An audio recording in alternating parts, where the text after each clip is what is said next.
Oh yeah. Episode 180. Still going.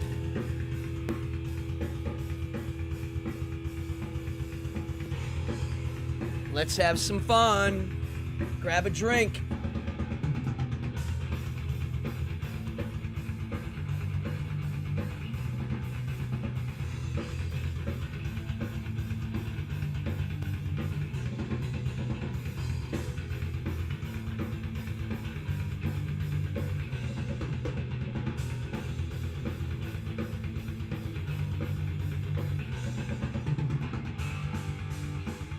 Come on in.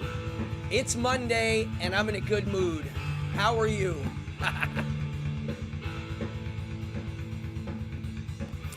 Cheers, everybody. Happy Monday.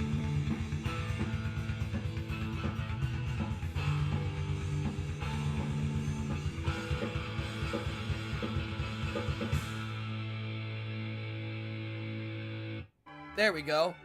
What's up? How are we today? I'm feeling great. It's Monday.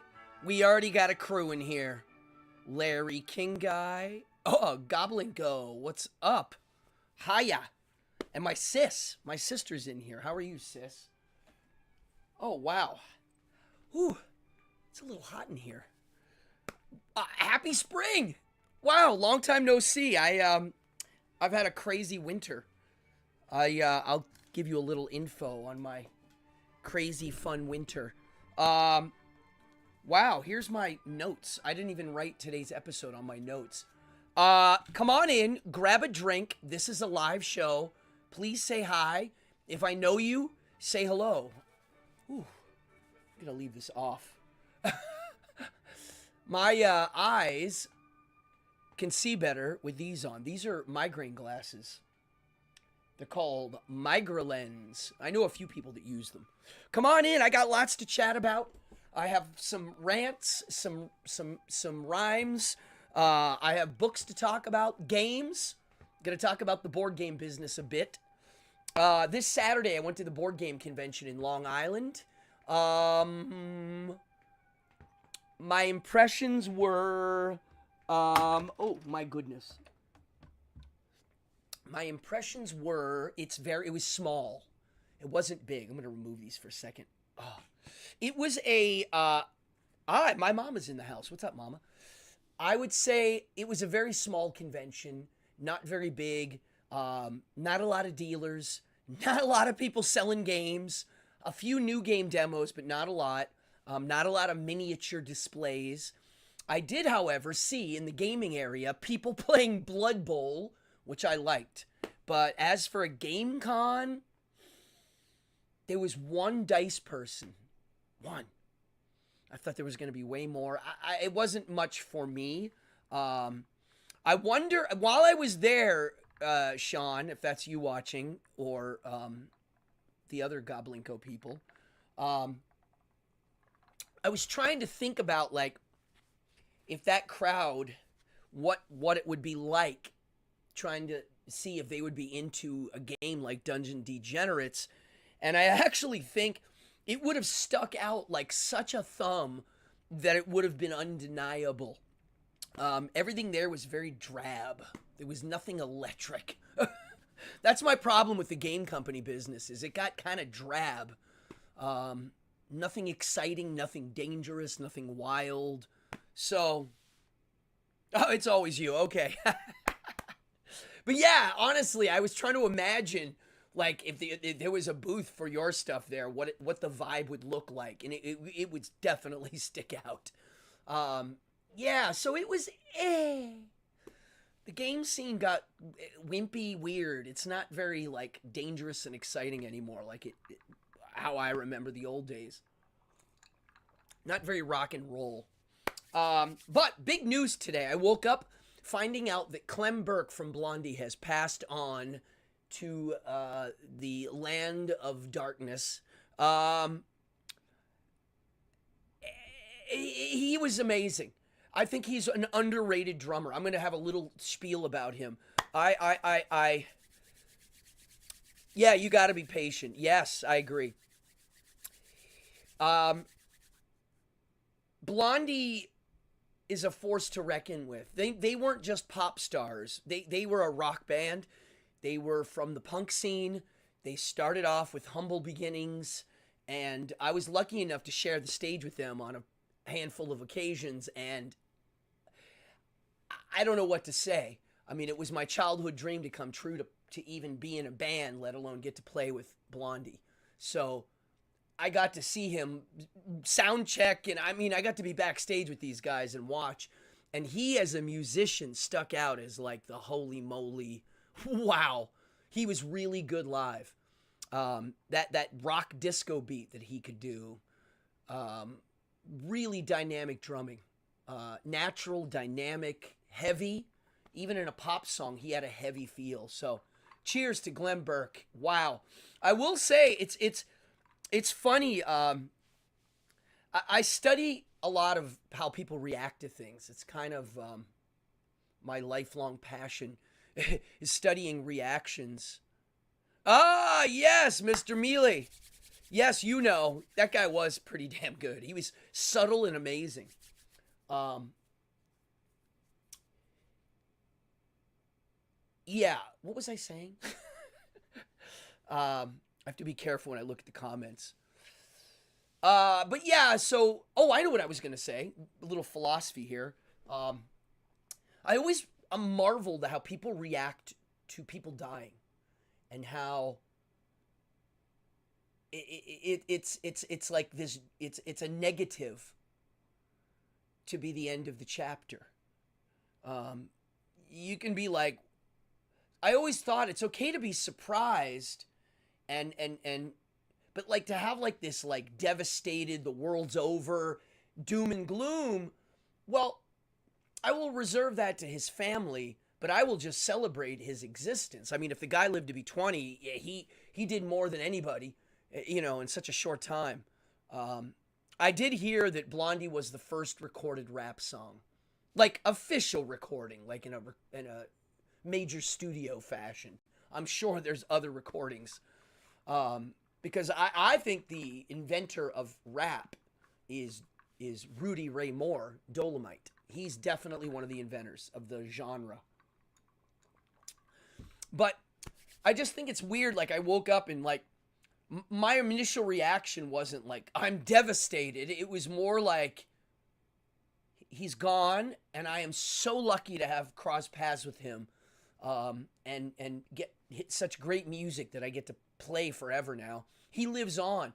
I wrote an essay once about this thing that I've been doing since I was little, and it's my version, quote, of the quote afterlife, because I don't believe in a heaven as traditionally shown in cartoons and whatnot. But whenever I always thought when someone dies, well, they just become part of everybody, especially the people that love them or like them, and so now when I play Blondie, it even has more meaning because I'm he's alive in that moment, and so it makes everything more important. All of their works that they left behind, it elevates them almost. So, Clem, Blondie, cheers. I think I don't know what they're gonna do if they're gonna keep going. Debbie will probably still do some shows. She's still in excellent shape. So, all right, let's keep going. A week or so ago, I got to see for the first time the band Mayhem, and I had never seen them before. And if you don't know who they are, they're the infamous band from Norway that caused a lot of trouble in the early 90s and late 80s, and they're the scary band from Norway. And I gotta say, it's one of the best shows I've seen in a long time. They're extremely talented. To an untrained ear, it's noisy, but if you listen close, they are doing things nobody does. The melodies, the rhythms, the experimentation with the metal genre. I think they make most metal bands sound like pop music in song construction. You listen to a Slayer song or um, No, I'm not bald. I know somebody was saying, did I lose my hair? That's why I wear a hat all the time. No. It's just easier. My hair is a greasy, wiry mess from hell. I haven't washed my hair in 30 years, and I put grease in it in excess. So when I'm not sporting a pompadour, I kind of grease it off. And Lords of Chaos, yes. Yes, and you know they hate that movie. They think that movie is wildly inaccurate, which I would assume it is. But it's a good movie. It's a movie about their life. If you don't know what it is, check it out. It's a kind of a horror film. But the band live, as a musician, I'm blown away. The melodies are inhuman. You're like, who wrote this? How do you write this? I don't even know how you would even begin to write such works. But I'm a fan, and I got to see them, and my mind was blown. The crowd was going wild. It wasn't a sold-out show, which I thought was kind of interesting. I thought they would be sold out, but the band is in top form. So Mayhem, if they're coming to your hometown and you like metal, go see it. The book is good. Yes, I do like the book. So my winters are normally slow. I've had busy winters. It's kind of a surprise when it happens, but they're slow, and so I take an opportunity to go into a creative hole. And if you follow me online, you'll see I post essays and things I'm working on. And over the last half decade, I've been practicing and honing in my writing and writing a book. And it's done. I'm editing it and losing my mind. So if anybody knows any tricks on editing, let me know. I have the apps to help you, but it's just tedious work and maddening, and I want it to be perfect, and I don't have a deadline. I've made my own deadlines. But not only that, I've been working a lot on my magic material. It's very hard for me to add magic to my repertoire. It really is. I do add things, but it's rare. But I have things now to add. I have some good things I've been working on, some acts I've been honing in on. So that's what I've been up to.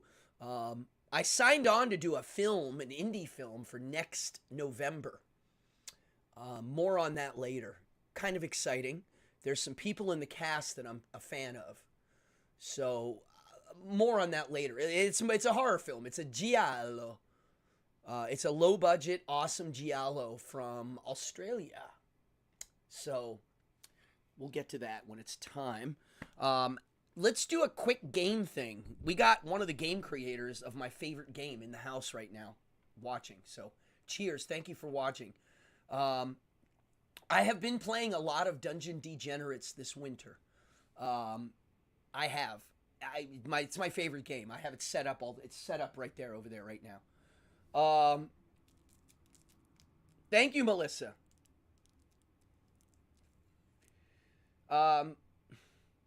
So I've been playing that. But the game I've been playing a lot of, because I don't need anybody around, I can just do it myself, is this damn game, which you might have heard of. And this is a newer edition of it. It's called Sherlock Holmes Consulting Detective. And you don't need anything except for how the game is played is there are case books. And in each box, there's these, and they're thin. They're really thin. And there's 10 of them.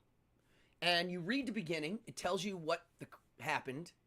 And you play a detective in England trying to beat Sherlock Holmes to the case and solve the mystery. And all you get is a case book, a London directory, and a map of London, which unfolds like this, right? And you get newspapers. And each case introduces a new newspaper. And they look like this. There are actually a lot on these. Every time you solve a case, the next case's newspaper applies. So by the time you get to case 10, There are 10 newspapers worth of clues, and that's it. That's the whole game. You deduct what happened, and then you go look it up.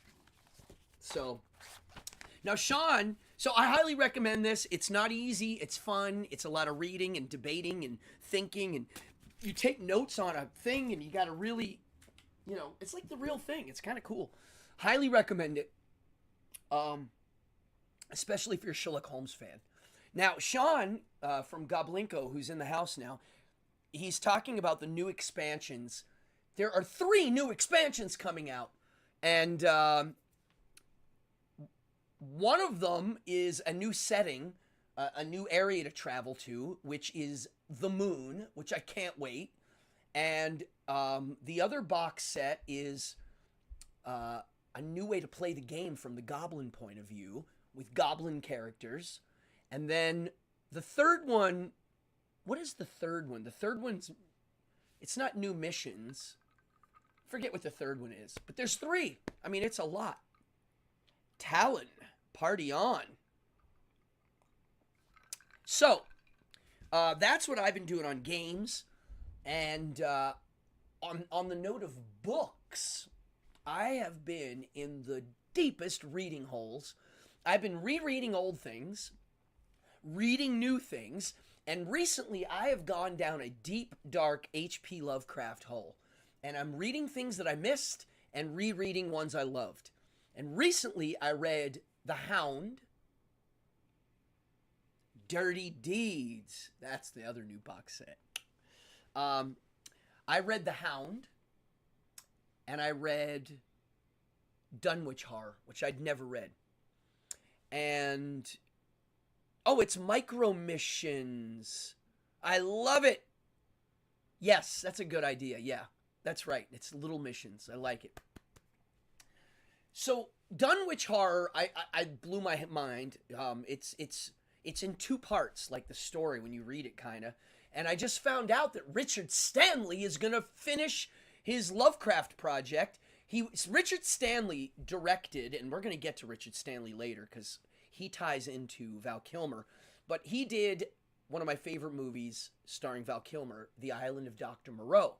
And they fired him, and they got a new director, and some people hate the movie, and some people think it's brilliant. I think it's great. I really do.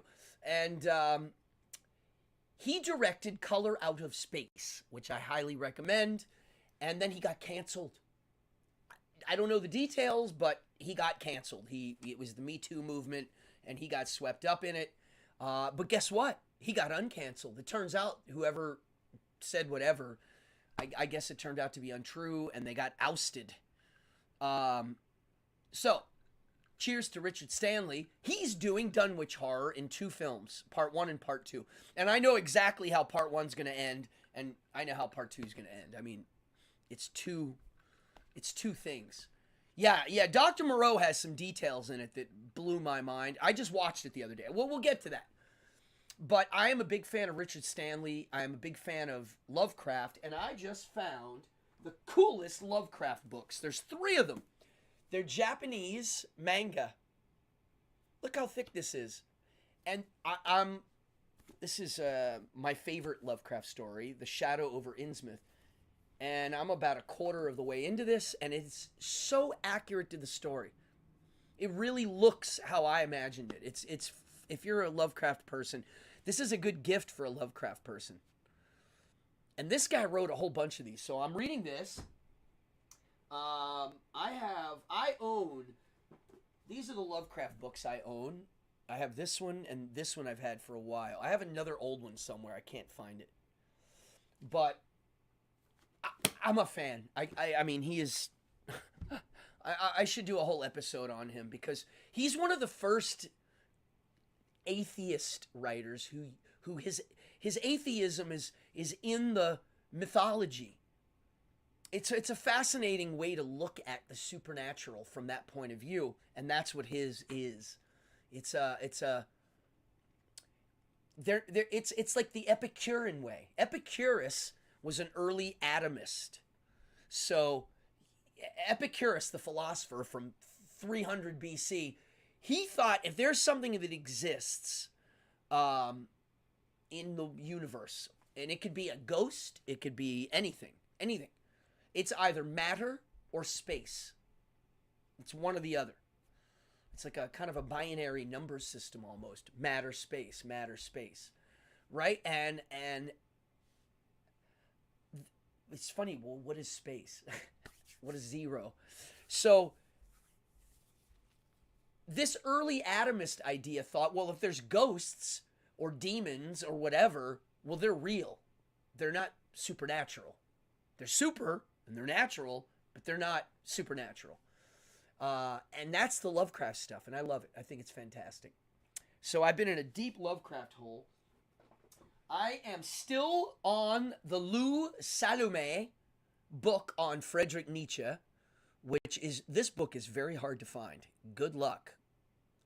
Nietzsche, Lou Salome. Not a popular book. This is the woman that he loved a lot. He was in deep love with her, and she didn't return that. And so I'm sure it broke his heart, but she really liked his works. You can tell.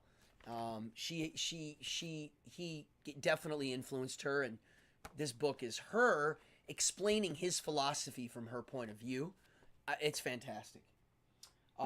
This book is if I had to pick the book of the year so far for me, it's this one. Henry Bergson, Laughter, an Essay on the Meaning of the Comic. This is shocking. If you're a comedian, a fan of comedy, a fan of philosophy, this one will knock your socks off. And then, this is the one, I started rereading it. I started rereading it for inspiration for what I'm working on now. The Goethe book. This is the essential Goethe, it's called. I love it when you open it up. Faust, part 1 is in here, not part 2. And a lot of people avoid it because they think that it's hard to read or... this has the John R. Williams translation. And it is freaking awesome. The rhyming is perfect, and it reads really easy and contemporary almost. I love Faust. I can't believe it's not more popular. I honestly think, and I've said this before, I really think that Faust isn't popular, and no one talks about Goethe that much anymore, or at least I don't see it at all. I don't hear anybody mention his name. I don't ever hear anybody going, hey, I read that old classic. And I think it's because of how his name is spelled. People see the name and then hear Goethe, and they don't even realize it's the same author. Because if you look at it, it's spelled like that. Goethe. And for years, when I was a kid, I didn't know that was Goethe. And I would hear people mention him, and I didn't even know it was the same person. Anyway, I think people don't understand what Faust is about. And if they read it, they would be blown. Their minds would be blown.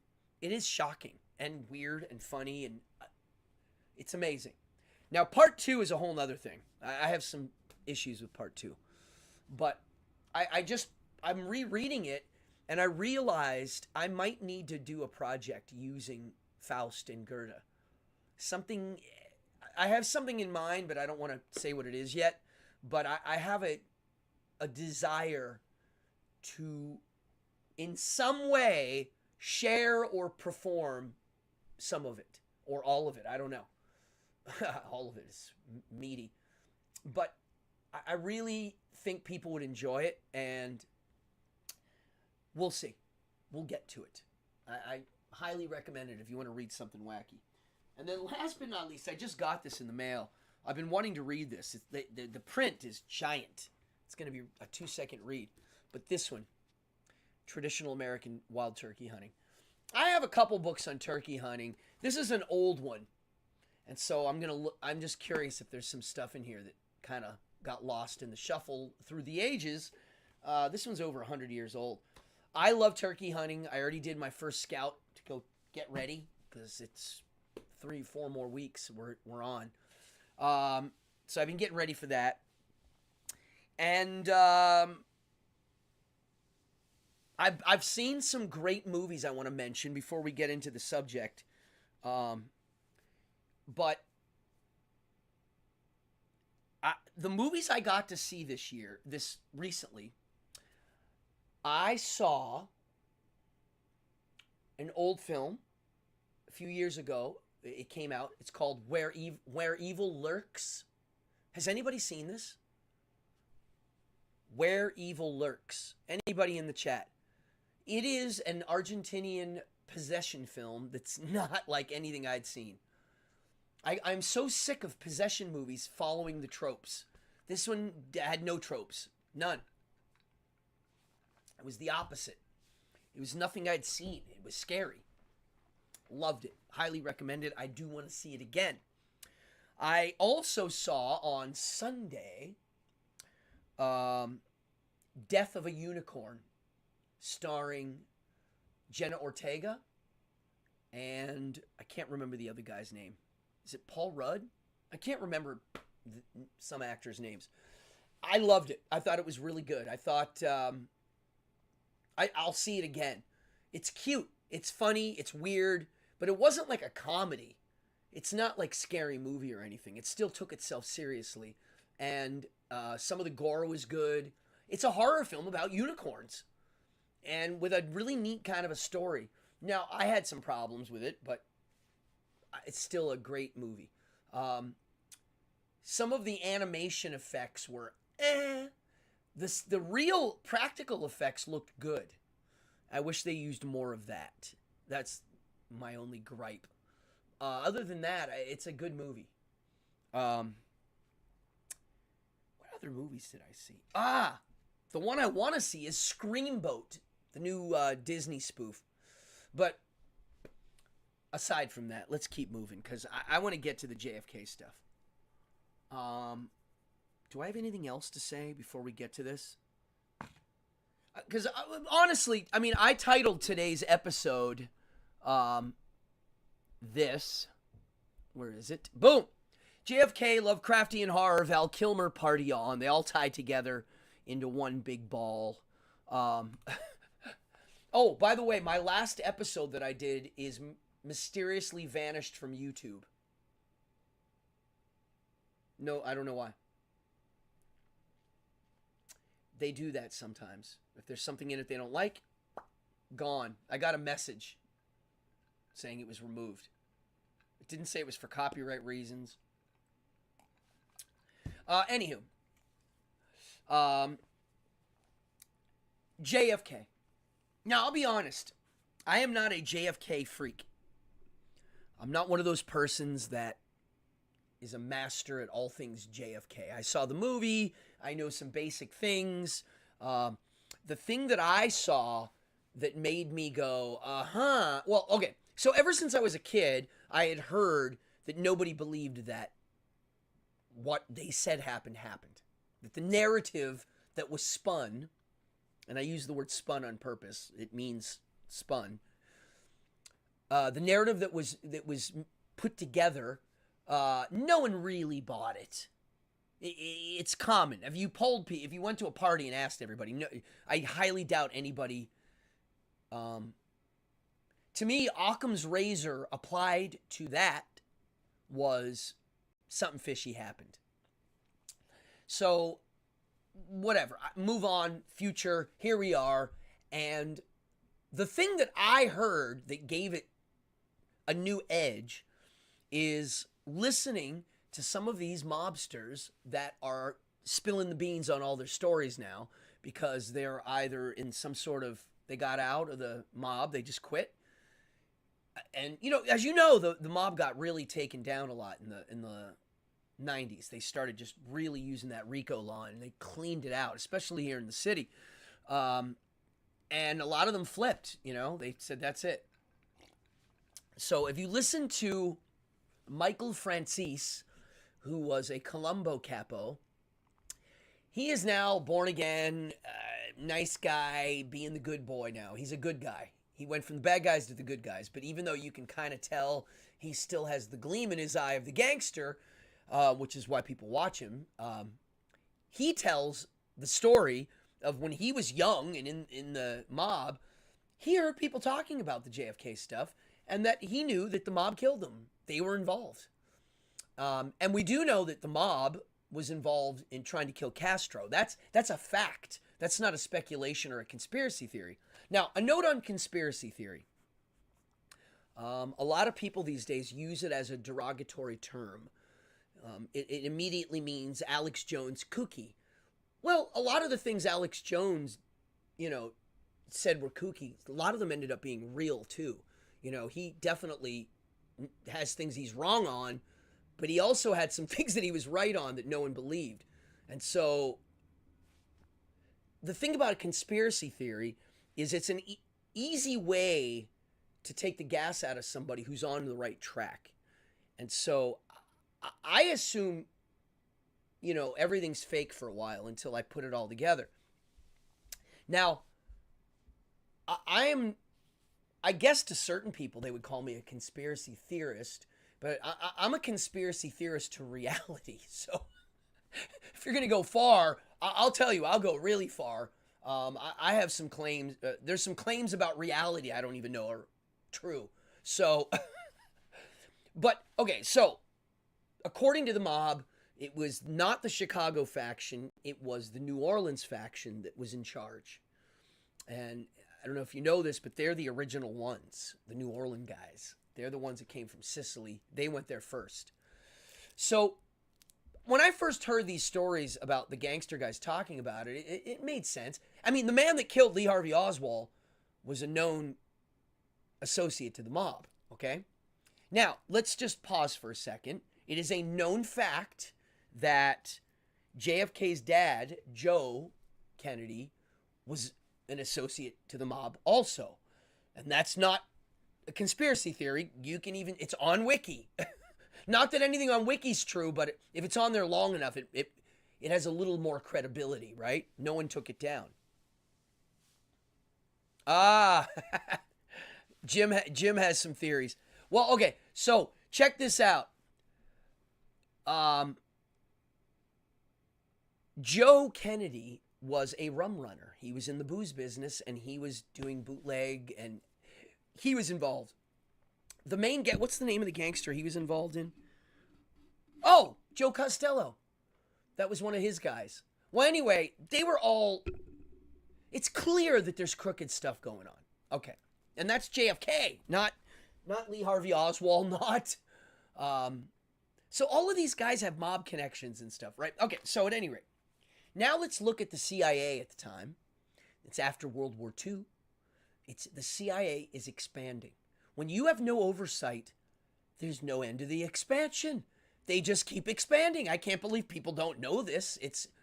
This is physics. Things expand. If they don't expand, they're contracting. The CIA keeps expanding.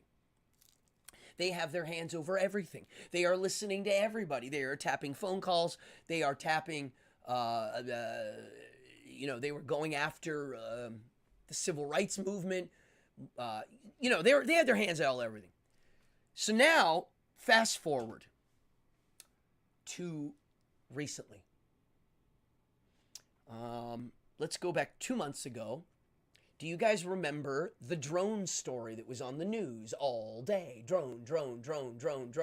Oh my gosh, there's these drones in the sky. We don't know where they're from. They're UFOs.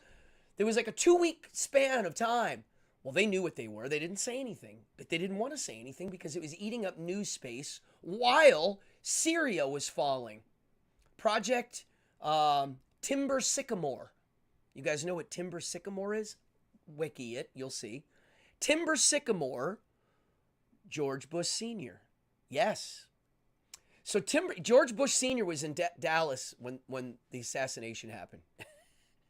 And he was in the CIA. Anyway, Timber Sycamore was being fulfilled this year, which means our involvement in taking out Libya, Syria, Iran's next. I mean, that's what they're trying to do.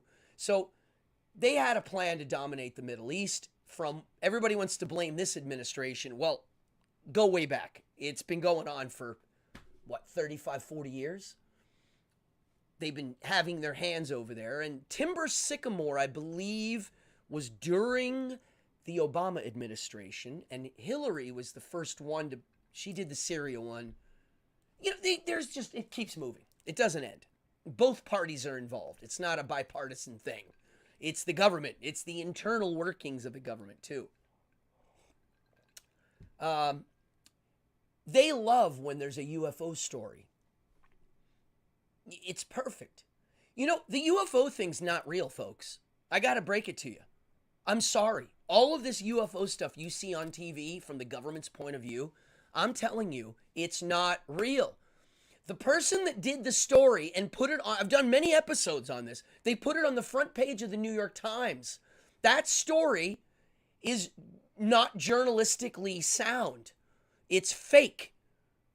Okay? It's definitely it has so many holes in it. It's ridiculous. And if you watch and from afar and pull the camera, you will notice that every time there's a big UFO story or a leak or an unveiling or someone doing a congressional testimony, there's something going on globally. It's a great news story. It eats up time. Well, for me, the JFK thing's a little bit like that. And out of all the new stuff coming out, I've tried to really process if there's anything new. And the answer is yes, there is new information in all of this dump. The answer of it being a smoking gun, I would say no. But yes. And so what it looks like to me, ooh, what's Operation Bluebeam? Oh, that's the one with the fake UFO stuff, right? Right, yeah, that's what that is. So, out of all this stuff that I've noticed in the JFK stuff that was just, I mean, dude, it's like 900 pages and they're hard to read because it's that scratchy, it's like a photograph of a page, right? The thing about it is, it's like playing the Sherlock Holmes game. You have to kind of write it all out. Oh, what are the two smoking guns? Tell me. Tell me, you guys might know more. I mean, there's a lot out there. It looks like to me that if you look at all the stuff now that got leaked out, it's not leaked, they gave it to us. It shows you that the CIA knew everything going on. They had been following Oswald just like they knew about Manson. Charlie Manson was one of their projects, and so was the Unabomber, and so was Al Sharpton. I mean, these people are all, you know, they become informants to some degree. And so, oh, yes. So that's in there. Now we know that there's more than one shooter. That's definite. The government knew that in the 70s. They just didn't put it in the official report. So now if you add that in, okay, you add in all the shady stuff that went on with his autopsy. And I mean, it's endless. With his brain being missing, and yeah, MK Ultra is real, folks. Anybody that wants to like naysay conspiracy theorists, just show them MK Ultra and the Ted Kaczynski stuff. It's like, there it is. Yes, it does show that there was more than one shooter. It shows they knew everything going on. It shows that the people that didn't like him, well, the Israelis didn't like him because supposedly he was going to try to stop them from making a bomb. And the Cubans, and it was just everybody didn't like him. He was in the way of some major projects. And whether they did it, planned it, allowed it to happen, the reaction afterwards, if you add all that up, Occam's Razor says, it ain't what they said. It's not true. And either they did it or they knew who did it and just... Now, there would not be a smoking gun with, we shot... Blah, blah, blah. They would never do that. That's not how it works. You know, these people are professional to a certain degree. I mean, in my professional world, I always think if I would apply this amount of thought behind how to do a magic trick, and I mean a lot, to espionage tricks and stuff. You see, they do that. They do put that much thought in. Well, they definitely knew, that's a fact, but the question is, did they have their hand in it? Now, this is what I want to say about that. If it's true, if they did have their hand in it, well, okay, so, pause. If you polled right now at a party about JFK and what happened, what do you think people would poll?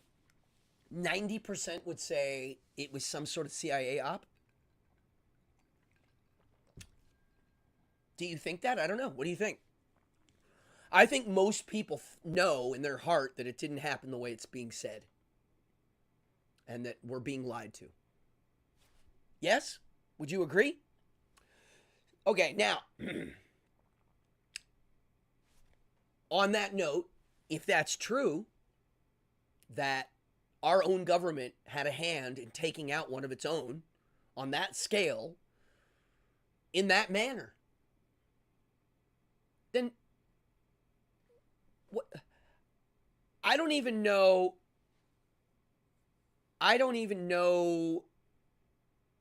how to look at. Yeah, that's what I think happened. My sister put government plus mafia, meaning they kind of gave the wink, wink, go ahead, we're not watching. That's what a lot of people thought happened last year when they tried to shoot Trump. I mean, the protocol, how do you not have any protocol? They had no protocol. None. There's like, no, it's not one hole. It's 1, 2, 3, 4, 5, 6, keep going, of mistakes that were made and not followed through with. And it just doesn't seem possible. So when you look at the Kennedy one, it's the same kind of thing. Oh, so-and-so wasn't here. You know, it's too many.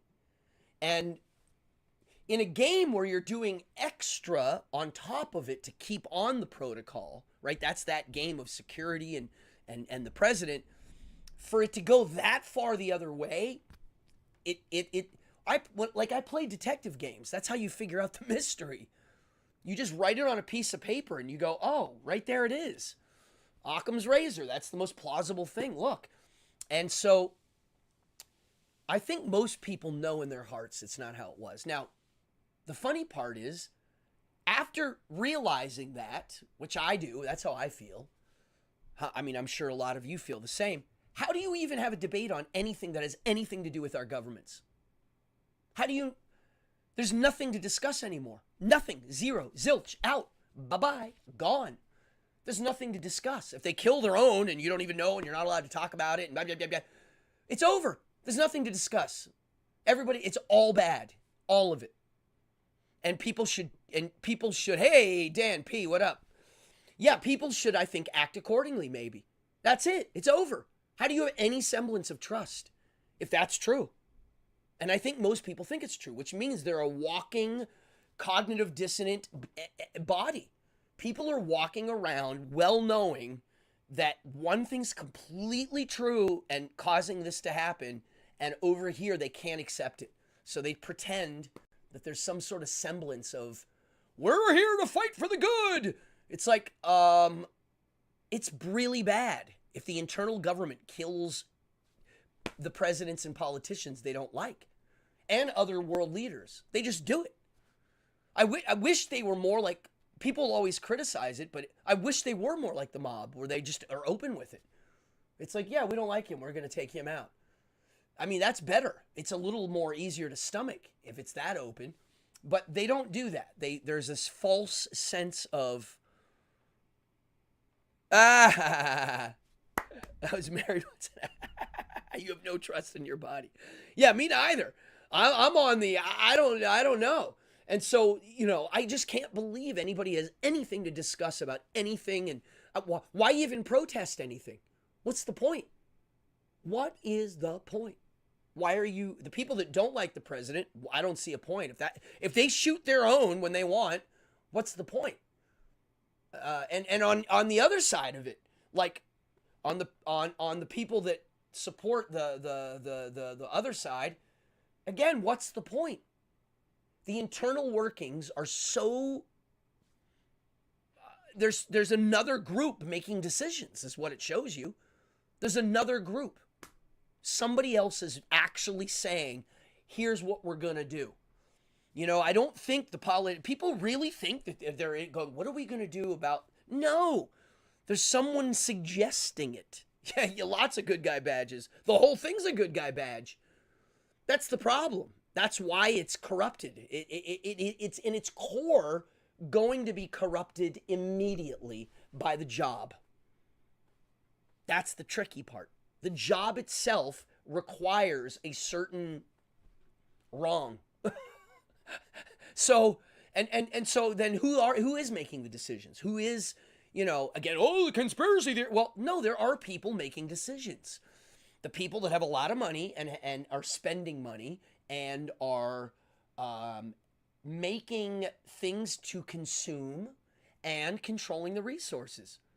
That's all. It's pretty simple. Now, the CIA, as my sister wrote in there, is interesting because, again, they have no oversight. Who oversees them? If you're the secret group nobody knows about, how does anybody know that it's not, how do you prevent that from being corrupted? How? The only thing I can think of would be like every 10 years, there's a random date that everybody gets fired and you don't know who it is and when it's going to happen or something really like extreme like that and then it starts all over and you have to hire all new people. Something like that, because it just doesn't seem possible for it not to get... If you're in a group of people that has zero oversight and a checkbook with a bank account that's unlimited, how does that not go sour? And I use that for every country. How? It's impossible. So I think it's something that we should never not talk about. We should talk about it. We have to, I guess. Or maybe not. Maybe we don't. I mean, whatever happens, we get swept in it. We can try to position ourselves, but the Defense Department, my sister and my mother both lived and worked in Washington, D.C. for a long time. Who watches the watchers? Well, we're supposed to. But my sister and my mother lived in D.C. and they always had their ear to the government stuff because everybody around them worked for the government. And my mom at one point worked for a medical facility that was in government buildings, the Navy, and, you know, she was very around it. And, you know, you hear stories about how it works and it seems very corrupted. I mean, on a level that's so bad that people can't see it. It's if you see it, it makes you shut down because it's so bad. That's what I'm saying. That's the whole point of what I'm trying to say. And that JFK part is, to me, a very small example of this type of cognitive dissonance that people are like, nah, and they just, whoom, everything's fine. And they pick a team and they go whole hog in it. And that's the way it's been. And now that we've expanded to these massive countries with lots of different people, with different value systems, it's pretty tricky. How do you govern people with different value systems? How do you get them to agree? And when I mean different value systems, I mean different, very different. My values in certain countries are mentally painful, just like their values are mentally painful for me. Yes, well, the billionaires and the DOD are all connected because the people that make the things that are bought, if you follow the track, that's what it looks like. It goes to the people making things. And then from the people making things, it goes to the resources used to make things. And it looks like those are the handfuls of top dogs calling the shots. You know, when the presidents are making decisions, their advisors go here. And all of those advisors, each one has 80 to 100 lobbyists telling them or suggesting, wink, wink, on how to do things. Oh, and they donated money. So it just is to me like, I don't know where to begin. I'm curious of what one side would say and what the other side would say to me. One side would, I think both sides would tell me, well, both sides always think they're correct, right? Nobody thinks they're wrong. But I think eventually people say you need to pick one, because if you don't, you'll get put on one. You see, which is how I always thought. That's the problem. If you don't pick a party or a team, someone's going to put you on one. And I don't like that. But you can pick a team, and they'll still say you're on the other team too, I guess. I don't know. I don't like any teams. I like my own team. Yeah, because when you join it, you got to go with the things you don't like. That's the problem. That's why they're packaged in groups. Yes, Eisenhower did mention that. I mean, they all did. Even Kennedy. You know, they all mentioned that there's internal workings to things that are terrible. Kennedy's, in one of his speeches, he really kind of talks about it. Does anybody know where that is, the Kennedy speech? There's one where he kind of mentions it. The only people I've ever heard mention, like, deep state direct are Trump and Kennedy. I'm not kidding. They're the only ones that I've ever heard say the words. Which is kind of weird. So, on that note, I don't know what to say. Well, there's so much waste in our homes. My sister would put there's waste in the government. I'll agree. There's waste everywhere.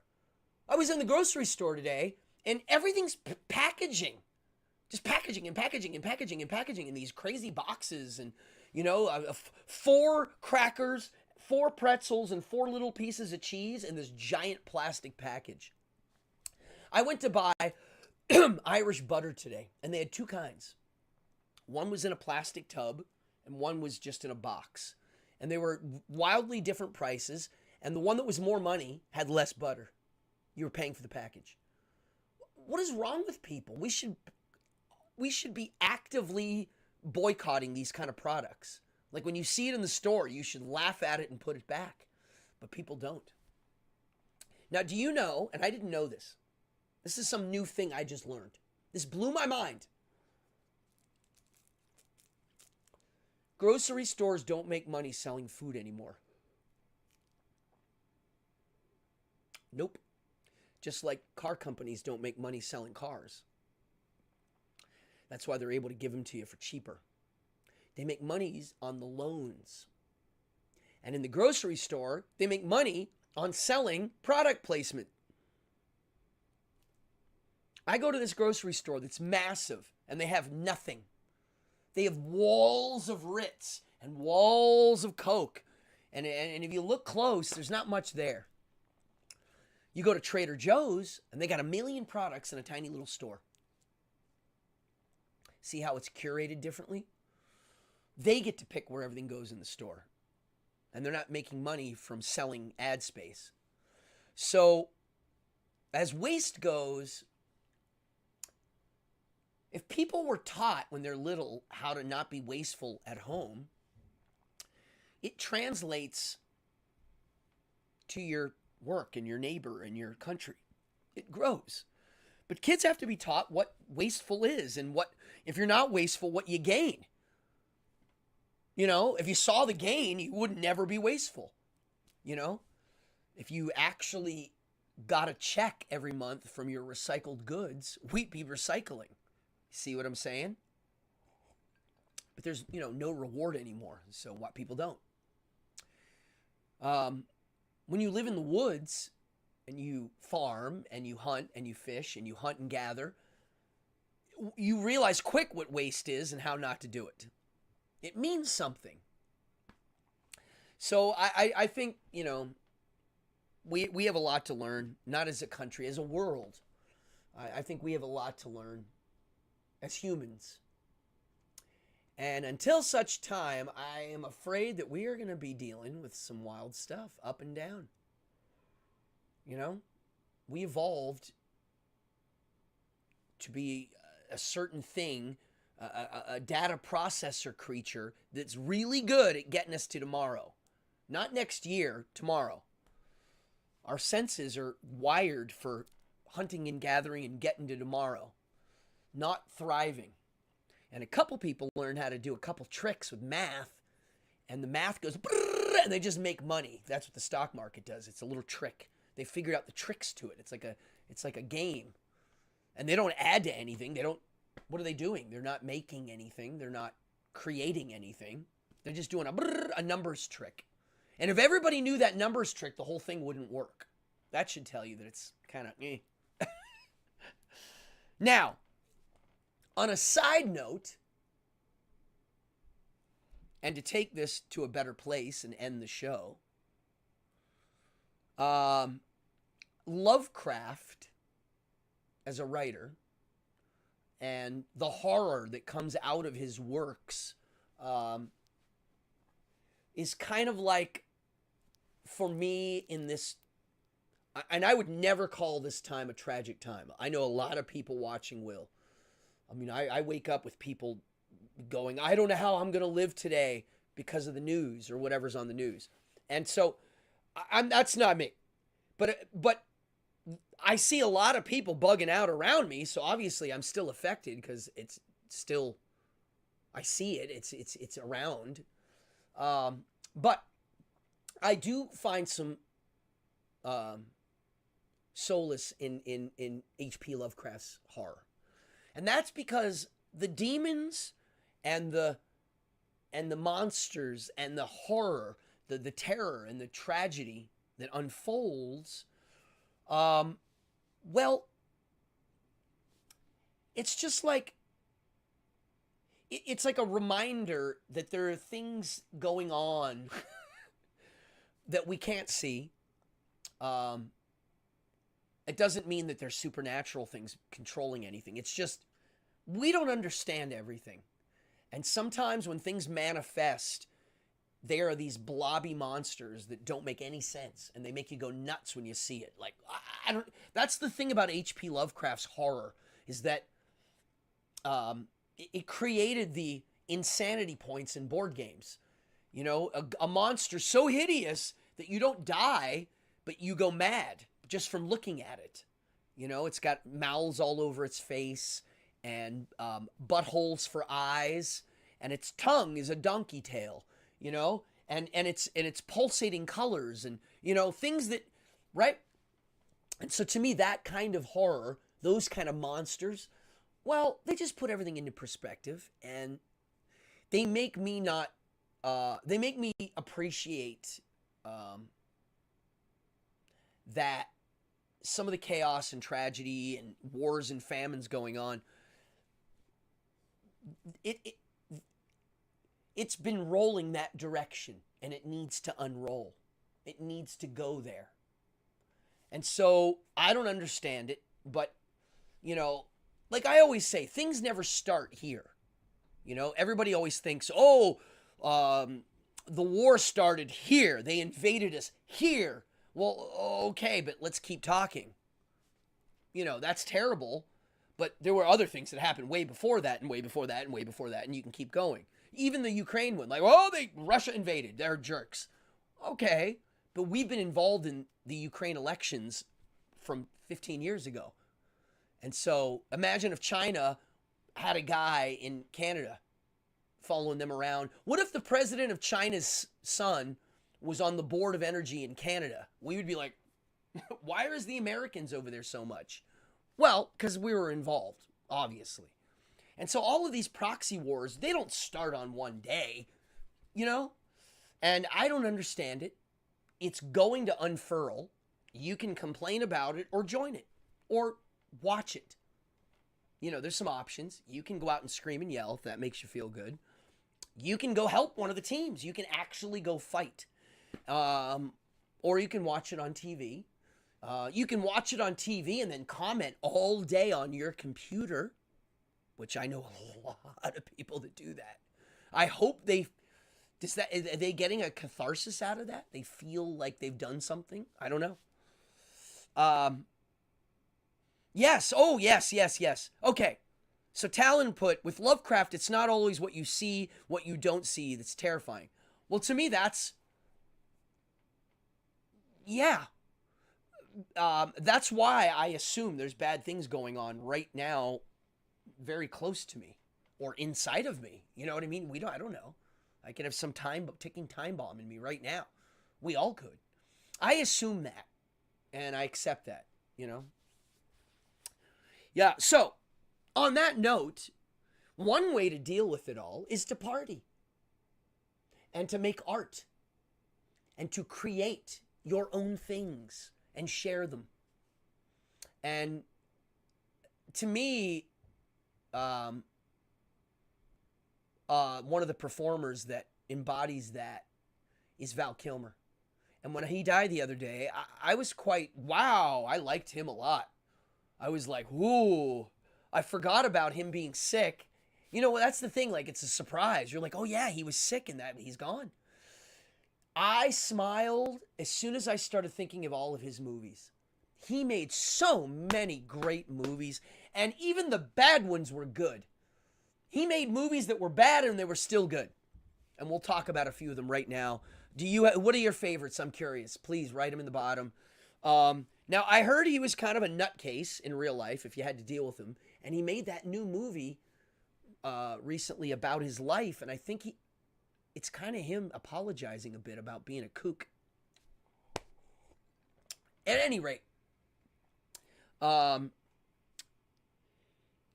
would say, I mean, Real Genius and what are some of the early ones he was in? They're all great. But the ones that really stick out for me, first of all, let's talk about the Doors movie. Now, I haven't seen it in a while. But when it came out, I saw it at the movie theaters twice. And I remember both times I was out of my mind, and the whole theater was kind of a party. I was in high school when Val Kilmer was selling out movies. And so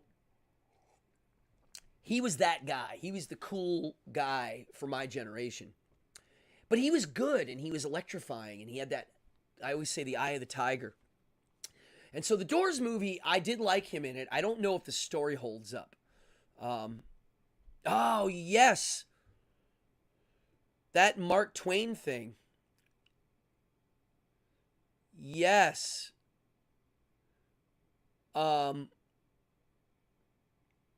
Wow. I have to see that. Wow, that's cool. I mean, then Top Gun, right? He was Ice in Top Gun. And then I really liked Tombstone. I thought Batman, I didn't see that either. See, there's a lot I need to see now. Batman, he was fine. Those movies got silly, but he was fine. But I really, really, really liked The Island of Dr. Moreau. Oh yeah, Real Genius, Tombstone, bingo. Me too. I mean, they're great. They're great. They're great. But Dr. Moreau, when it came out, I loved it. I thought it was off and had problems, but I liked it. And then I got to see the movie about the making of it, and I couldn't believe how crazy it was. And that's the story of Richard Stanley getting fired and then bringing in a new director. And you got to see the movie. It's crazy. It's called Island of Lost Souls, and it's the making of Dr. Moreau.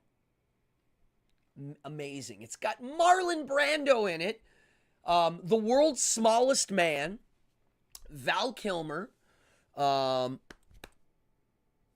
what's her name? Veruca Salt? What the heck's that girl's name? I can never remember her name. There's some really good stuff. It's got some great makeup effects. Early, no CG. Right before the CG got out of control. You know, in the 90s, there was a cutoff. It was like, I don't know what movie it was. There was a couple movies that came out, and then that was it. Everything was computer animated.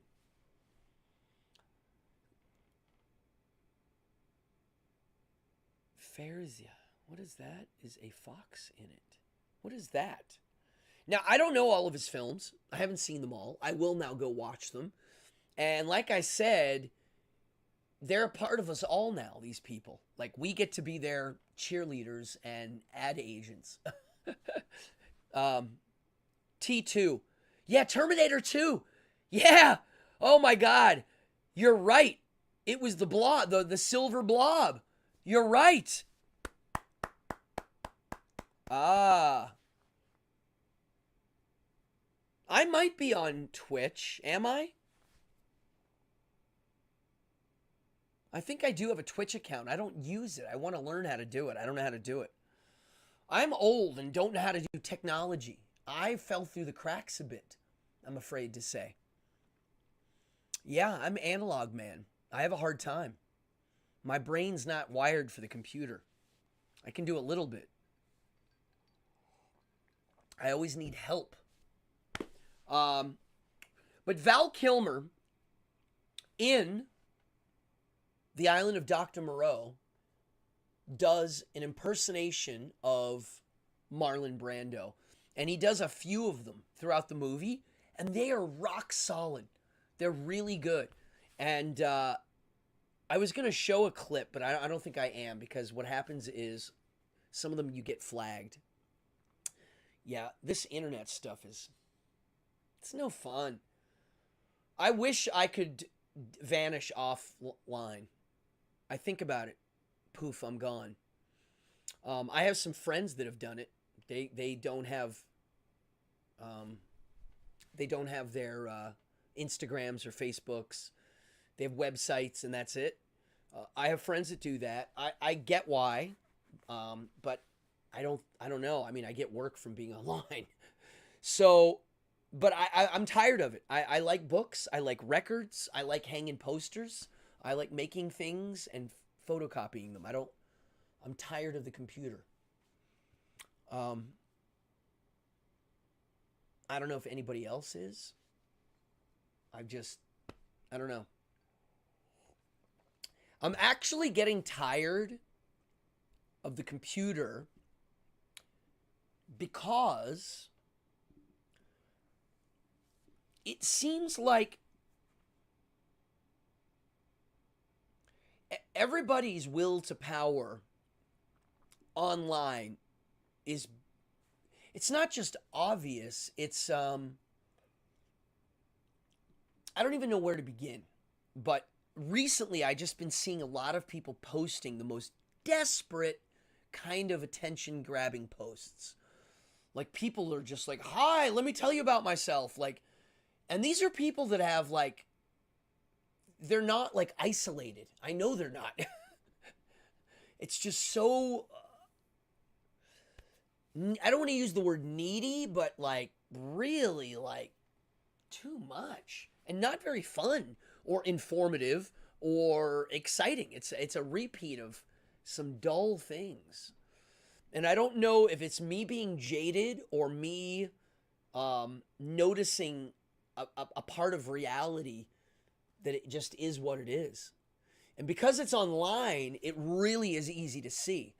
You don't notice it as much in the real world. And when I mean the real world, I mean, like, if we didn't have the online, you'd have to go to a cafe to see anybody.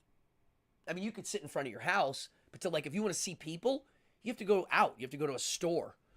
You know, you have to go to somewhere in public. And when you're in public, people's, quote, will to power is not how they wear it differently on their sleeve.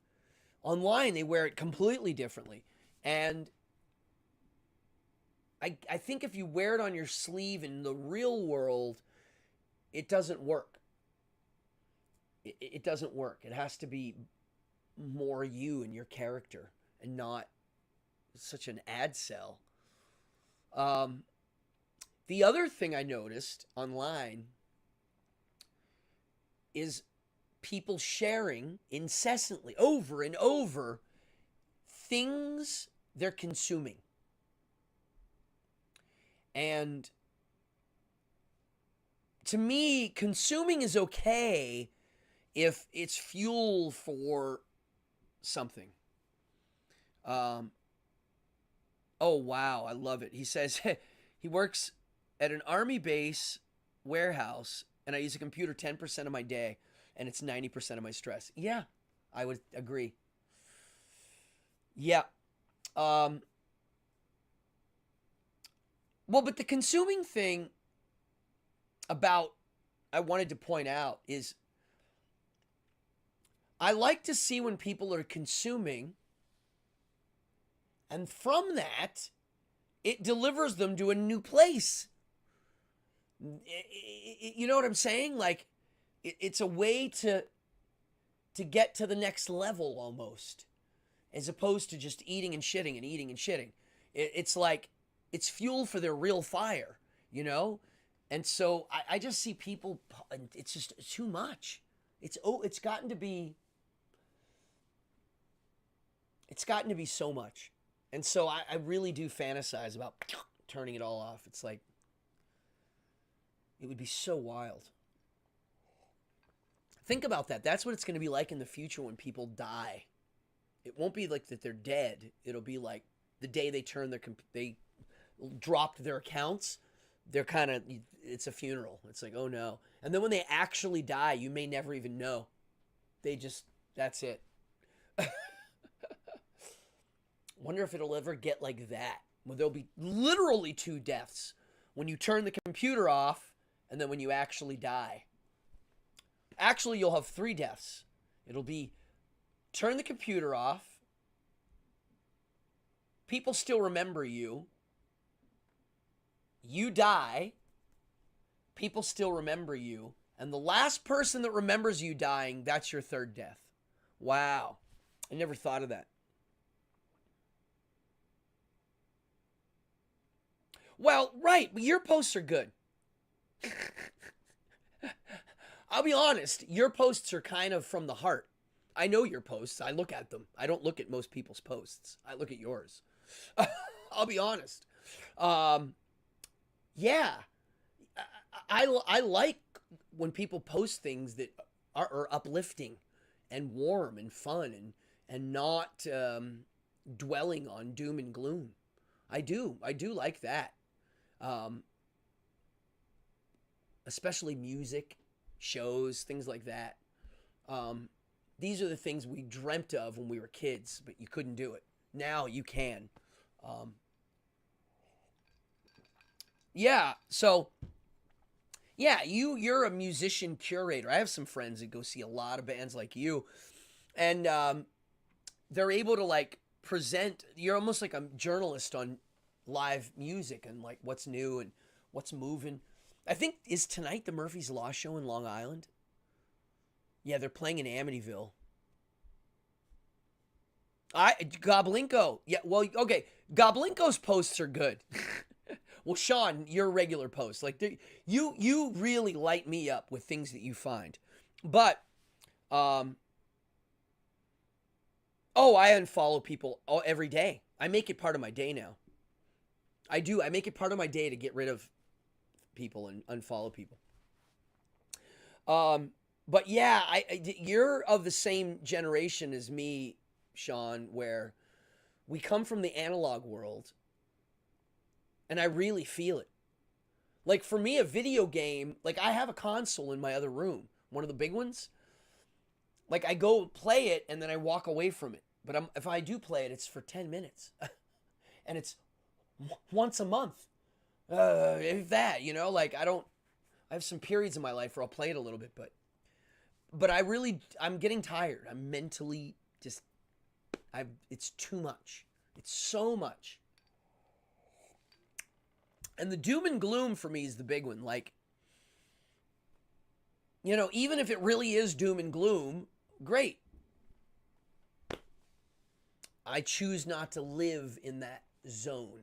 I choose to live in the zone where I surround myself with things I enjoy, people I learn from, and appreciate their sharing. That's all. And so, yeah, online, it's not the same. And now that, I don't know. We'll see. I do know there was a new law passed that I appreciate this year that, and I don't know the details. I'm one day I'm gonna go in a deep hole and really look at it, but it's a law that really does specifically say that the feds can't put their hands on private social media, and they're not allowed to bribe them, which is what they were doing. They were bribing. So I like that direction of the internet, going that route. I do like the free for all element more than the controlled element. I do. Even though people will argue that it's dangerous, I prefer the zany and the, everything goes, not a few things.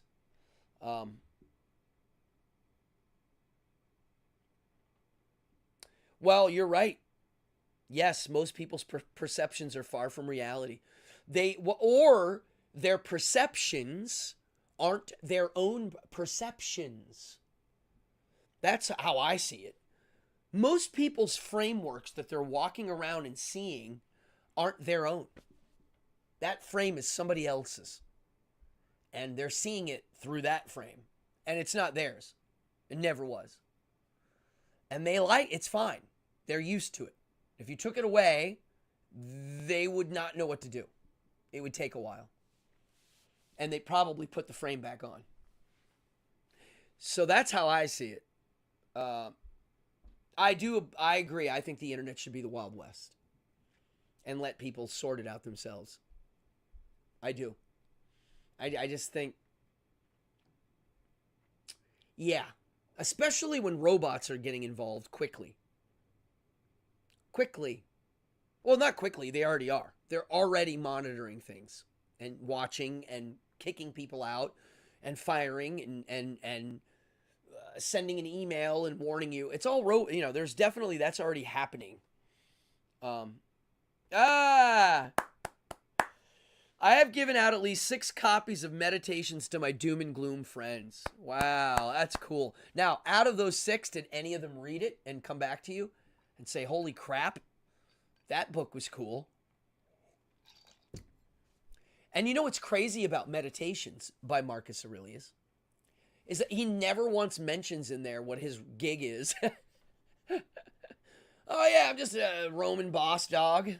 Nope. It's like the most humble, simple stuff. But I mean, if I had to put it in a nutshell to anybody watching, it's about the frame, how it's framed. It's you. You're the framer. You could take that guy's frame, but you can frame it yourself. Wow, that's great. Bravo, that's fun. I'm trying to think, like, I always tell people if they want to read something in their darkest hours, it's Aurelius and Seneca. I mean, those are the two guys. Oh, wow, you saw Murphy's Law in 95. That's great. Nope, everyone said it is not too deep. Yep, crazy. Yeah. Wait. Everyone said it is too difficult to understand. Really? They thought that book was hard to understand? Oh my. If that's true, that's heartbreaking. Because that is the easiest of all of them. Not only is it easy, I mean, it's really like, you know what's hard for them to understand? Okay, this is fascinating. You're blowing my mind. Am I right on that? Yes, it's the 2 books. That's it. So check it out.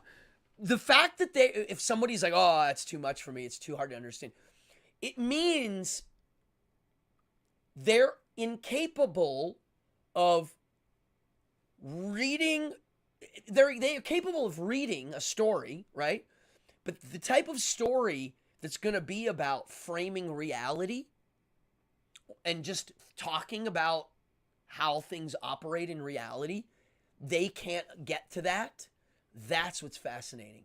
That's what I would say is why. Because those books are so easy to read. Out of any, yes, that's exactly it. Wow. All right, this was a great way to end the show tonight, folks. If you're watching and went the whole way through with me, this is why I like doing this show.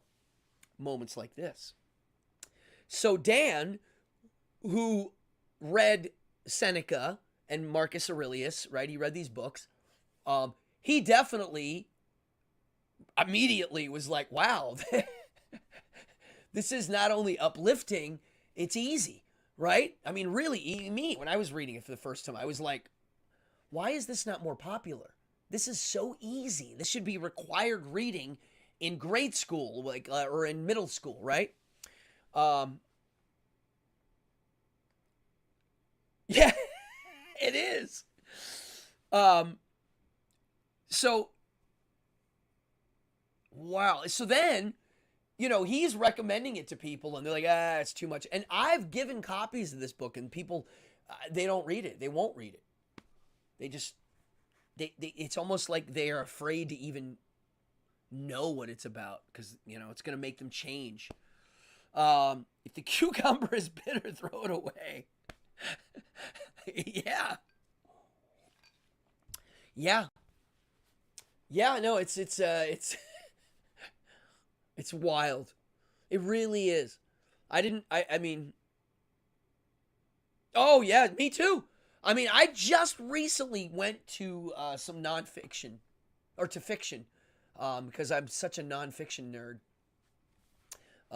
But philosophy is my favorite book. I mean, that's why this book here, look how thin this is, okay? This is one of the heaviest books I've read in a long time. This book is making me really think we're in an algorithm, reading this book. Yes.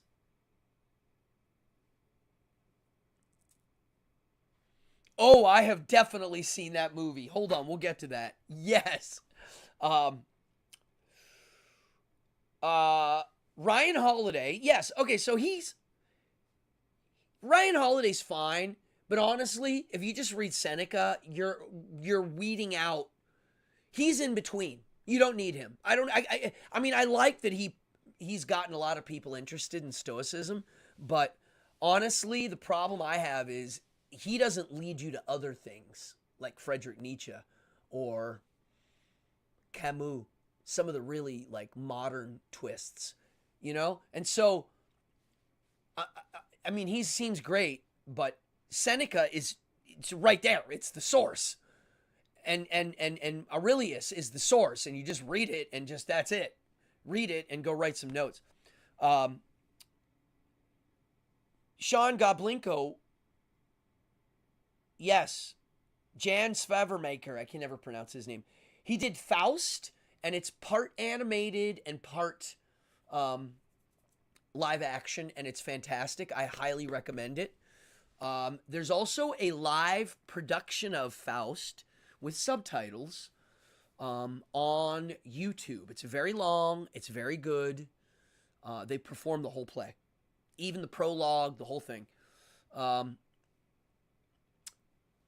It's good. It's not bad, but I don't think the play was intended to be performed necessarily.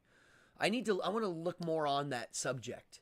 But it's a philosophy play, it's philosophy fiction, The one that you got to check out, Dan, is Zarathustra. But I don't recommend reading it like just read that. You kind of have to know the Nietzsche things a bit and then read that one and you'll be like, wow.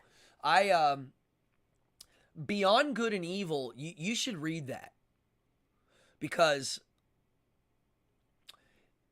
the entire first chapter of Beyond Good and Evil is him systematically taking down all the different philosophies. And he does the Stoics. Although, if you read Nietzsche, you realize he is a Stoic. He has a Stoic core to some of his philosophy. but it takes a big turn. His solution to some of the problems is different. But he criticizes the Stoics. I mean, it's great. You got to read it. It's really interesting. That's Beyond Good and Evil.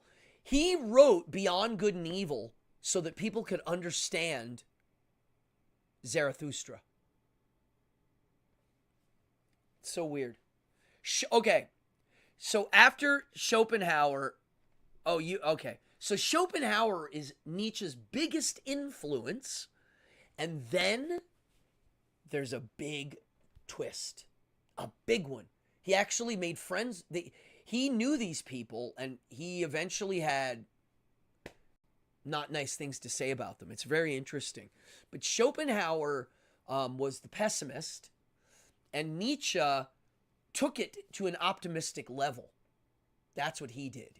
He took this philosophy of pessimism and whipped it up a bit. And that's why Nietzsche he came right after.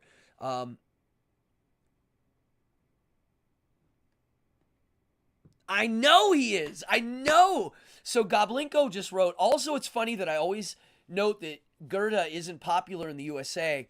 He's the national poet-writer of Germany. I know. He's their greatest writer. He is the top dog. He is right beside Shakespeare. I mean, they're the greats of all time. And nobody I know reads this stuff. I'm blown. My mind's blown. I mean, these classics are classics. They're kabooms. These people had nothing. They didn't have as many distractions. There's a source to it. Yeah. I wonder if they have kids read Faust in school in Germany. Now, Faust 2 is wacky. Faust 2 is wacky. Totally wacky. I don't even know where to begin. It's nowhere near as fun as a read. Faust just made me laugh out loud, and the rhymes, and there's dirty jokes, and there's these crazy things that go down. You're like, what? Like twisted, weird stuff. I like it. I like finding old gems and digging them out of the dirt. Wow, what a show. Thank you very much, everybody. If you are new, hit the like and subscribe. I never do these the way you're supposed to, where every 10 minutes you mention it. I'm so sick of all the formulas. Can't stand it. I've had enough. You know what? That's why seeing Mayhem inspired me. They have no formulas. They have their own formula. Yes. The comic book demon. Well, there's the Faust, the comic book, the superhero. I have all of them. Actually, I have them right over there. They're kind of cool. People don't realize that the story of Faust is they don't know what it's about. I don't want to spoil it, but it's not about what people think. Thank you, Dan. Thank you for your insight. I mean, you read one philosophy book and became a philosopher overnight. I mean, really, it's so cool. That's what happened to me. I was like, oh my God, I wish I read these when I was young. I did read some, but there are ones I wasn't ready for them. Some of the heavy ones I was not ready for. The Albert Camus stuff and the Nietzsche stuff and the even Faust, I wasn't ready. I wasn't ready to understand the nuances. I needed a few lives lived to suffer a bit to get the detail. Wow, what a show. Thank you so much, everybody. I try to have fun here, and I definitely have fun. I had fun tonight. You know, anytime you see somebody complaining or protesting, I mean, I know people that are professional protesters. That's all they do. Make sure they're having fun. That's all. That's all I ask. Make sure everybody's having fun. If they're having fun, then let them go. Do your thing. If you're yelling and screaming and stomping and moaning and having fun, because I know everybody has their way of having fun. And this is my way. I like talking. I like learning. I like going into literature holes. I like walling up rooms and writing for days on end. I like performing. I like eating good food with family and friends. And so, party on. Give your loved ones a hug. Enjoy the finer things in life. And don't compromise. And party on, Wayne. That's it. I'm going to take us out. You know what I'm going to take us out with tonight? Let's see. I've got a great library in my Streamlabs of some cool videos.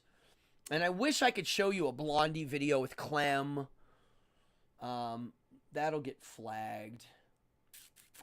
But I think I would like to watch... Oh, I know what I want to watch. Let's all watch the trailer to one of my favorite films that people don't know about. And if you don't know it, go watch the unrated version. Party on.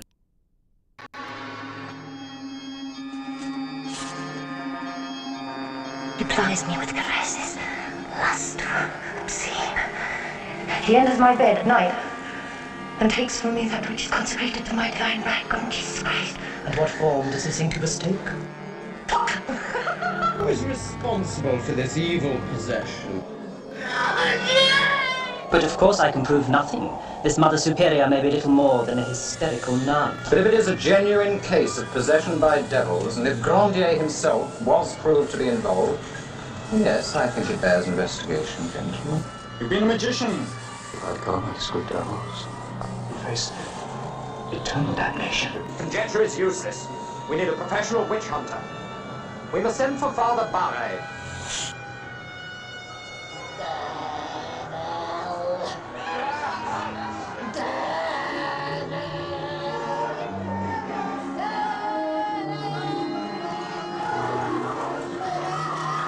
Hell will hold no surprises for you.